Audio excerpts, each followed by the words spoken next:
Chers amis Noachid, bonjour. Nous sommes cette semaine dans la paracha Tetzavé. Cette paracha Tetzavé va décrire le rôle des Kohanim, c'est-à-dire les prêtres, ceux qui vont s'occuper du culte pour les Bnei Israël. Et dedans, on va parler des habits qu'ils doivent porter, on va expliquer également leurs fonctions, parmi lesquelles le fait de s'occuper de la lumière dans la menorah, pour éclairer. Et donc il y a cette idée que le peuple juif fonctionne avec ce Kohen, ce prêtre, qui va donc apporter la kapara, l'expiation pour les Bnei Israël, et qui va être une sorte de représentant du culte devant Akadosh Baruch Hu. Pourquoi chaque Ben Israël ne peut-il pas directement faire lui-même son propre culte? Pourquoi doit-il passer par le Kohen?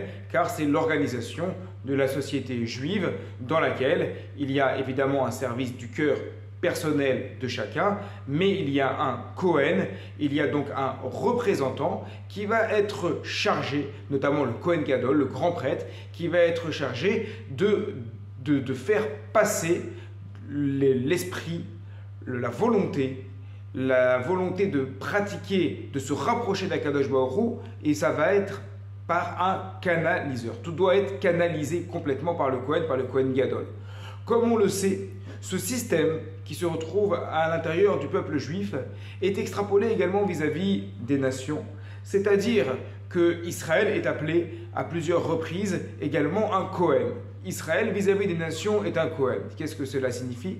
C'est-à-dire que de la même manière que chaque juif ne va pas lui-même faire directement le culte vis-à-vis d'Akadosh Baruch Hu, mais qu'il va passer par le Kohen, par le prêtre, eh bien chaque nation va également passer par un intermédiaire qui s'appelle Israël. Et c'est ça le rôle d'Israël en tant que Kohen des nations, c'est-à-dire le terme de canaliser. Canaliser les prières, canaliser les aspirations. D'ailleurs, nos maîtres nous enseignent, nous l'avons déjà rapporté à plusieurs reprises, que « Oy vavoy, malheur aux nations », que le Beth Amikdash, le temple de Jérusalem, a été détruit, si elles savaient que c'est grâce au temple de Jérusalem que ça a apporté la kapara, l'expiation sur les nations. Et de la même manière que chacun est à sa place, de la même manière que le Israël est un Israël, le Juif est un Juif, le Kohen est un Kohen, eh bien chaque responsabilité entraîne en même temps des obligations. Le Kohen doit faire extrêmement attention à sa manière de se comporter. Des comportements dans le temple au moment du service qui ne serait pas correct peuvent avoir des sanctions importantes. De la même manière, le peuple juif, en tant que représentant des nations, en tant que Kohen des nations, n'est pas là du tout pour se montrer au-dessus des nations, mais il est là pour assumer sa responsabilité, et il sait qu'il y a beaucoup qui pèse sur ses épaules.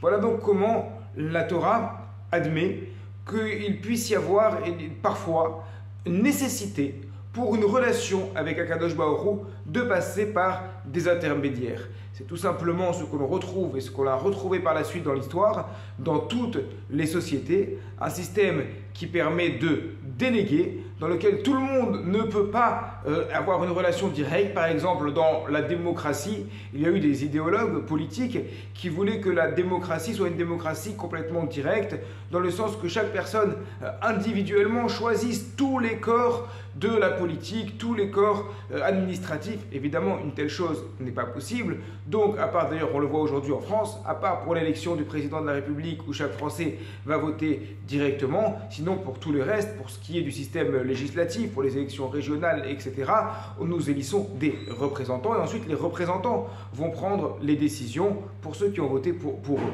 Donc c'est cette idée-là, la nécessité d'avoir des représentants qui ne sont pas au-dessus pour se croire supérieurs, mais ces représentants portent avec eux une responsabilité immense, et ils sont et doivent rester les représentants de ceux qui les élisent, de ceux dont ils portent le message, dont ils portent les idées. Eh bien, il en va de même, Israël, le Kohen, vis-à-vis des nations. Shabbat Shalom à toutes et à tous.